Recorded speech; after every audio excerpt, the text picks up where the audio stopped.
CBDCs are being booted up in countries world over, but what exactly is a central bank digital currency? How does it differ from traditional currency like the Australian dollar or the US dollar? And how is it different from blockchain technology and cryptocurrency like Bitcoin or Ethereum? All this and more in today's video explainer. Before we get started, hit the like button and subscribe to the channel for regular crypto news updates and explainers just like this one, and let's get into it.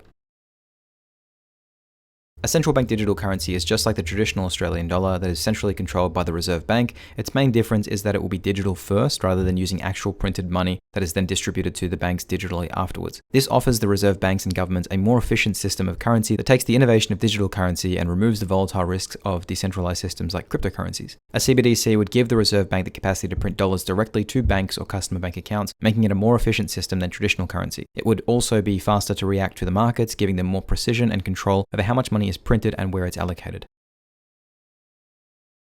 Let's have a look at some of the risks and benefits. Many central banks in developing nations have been encouraging the use of CBDCs to help bring more people into their banking system. This technology would enable many people to bypass the need for banking infrastructure, especially relevant in countries where their banking systems are underdeveloped and the population is underserved. You would only need an internet connection and a phone to access the digital currency, whereas in traditional currency, you might need a brick and mortar branch to open up an account, and there would be a cost associated with opening accounts too, which usually it's much cheaper to open a digital currency account. It's pretty much free. The new technology would streamline the old currency system, making it more efficient and less labor intensive. It could increase the effectiveness of monetary policy by giving the central bank more precision and less downtime with the application of their policies. There are new risks with digital first currency. Cybersecurity becomes a top priority. If the CBDC is not designed properly, it could cause more risk to the economic system. It might increase the risk of money laundering and cyber attacks because the digital space is a new vector of attack that's open to the whole world.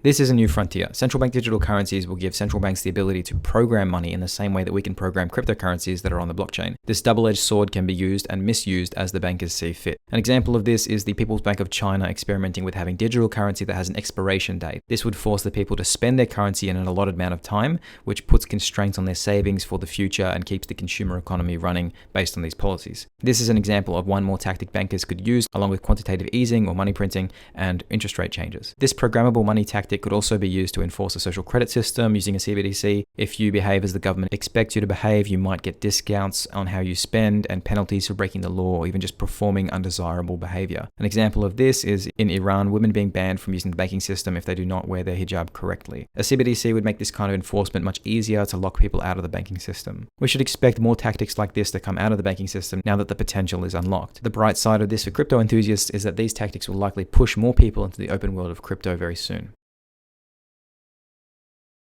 According to CBDCtracker.org, there are CBDCs being started in at least 105 countries around the world, making up 95% of the global economy, so suffice it to say it is very popular right now to have a look into them.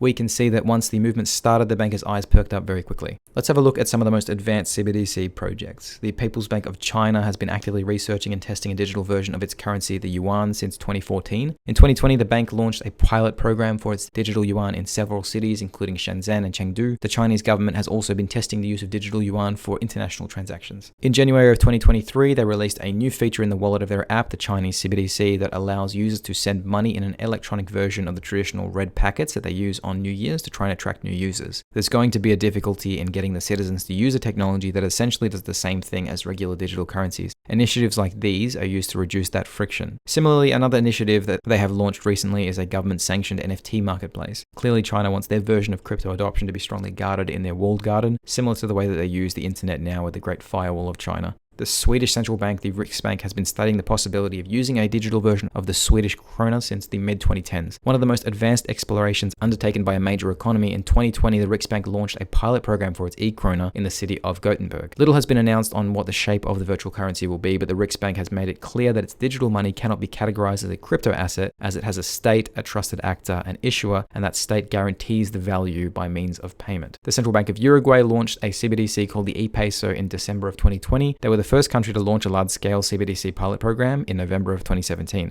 The National Bank of Cambodia launched a CBDC called Project Bekong in November of 2020. Project Bekong is being used to facilitate digital payments and is intended to increase financial inclusion in the country. It is the first CBDC to be launched in Southeast Asia and is based on a distributed ledger technology platform, so not blockchain technology, but a distributed ledger that's centrally organized. The CBDC is intended to be used as a means of payment and a settlement asset, and it will be available to the general public as well as financial institutions. The Central Bank of Cambodia plans to initially roll out the CBDC for use in pilot projects and gradually expand its use over time.